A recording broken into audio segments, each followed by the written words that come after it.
చరణ్ను కొడుకును కనమని అడుగుతుంటా చిరంజీవి. తన ఇల్లంతా మనవరాలతో నిండిపోయిందని, ఇంట్లో ఉన్నప్పుడల్లా తనకు లేడీస్ హాస్టల్ వార్డెన్ లాగా ఉంటుందని చిరంజీవి అన్నారు.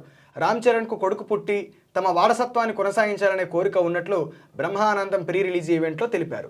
చరణ్ ఈసారి ఓ అబ్బాయిని కనరా అని అడుగుతుంటా, మళ్ళీ అమ్మాయిని కంటాడేమోనని భయం కూడా ఉంటుందని చెప్పారు.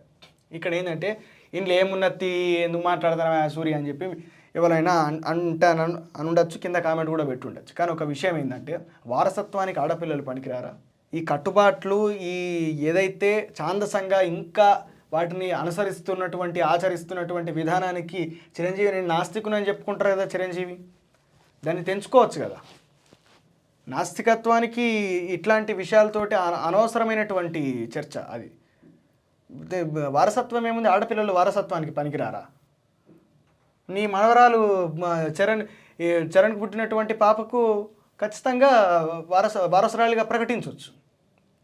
వాళ్ళ ఇంటి పేరు కూడా కొణిదెల పెట్టుకోండి, ఇంటి పేరు మార్చాల్సినటువంటి అవసరమే ఉన్నది. అల్లుని నిలరీకం తెచ్చుకోవచ్చు, వారసత్వాన్ని కొనసాగించుకోవచ్చు. అల్లునంటే వచ్చే మనవండి.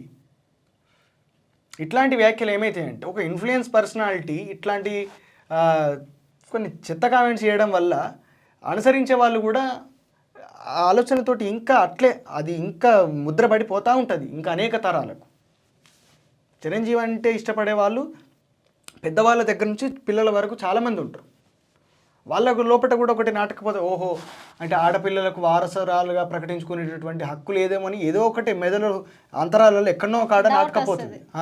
ఈ విధమైనటువంటి వ్యాఖ్యలు పద్మవిభూషణ్ మీరు కేంద్ర ప్రభుత్వం జాతీయ పురస్కారం ఇచ్చింది, అంత గొప్ప పురస్కారం ఇచ్చినప్పుడు ఆ స్థాయి వ్యక్తులు మీరు ఎంత గౌరవం ఉంటుంది సమాజం లోపల, ఎన్ని కష్టాలు పడి ఈ స్థాయికి వచ్చారు, దాన్ని ఇంకా చివరి వరకు నిలుపుకునే ప్రయత్నం చేయాలి కదా.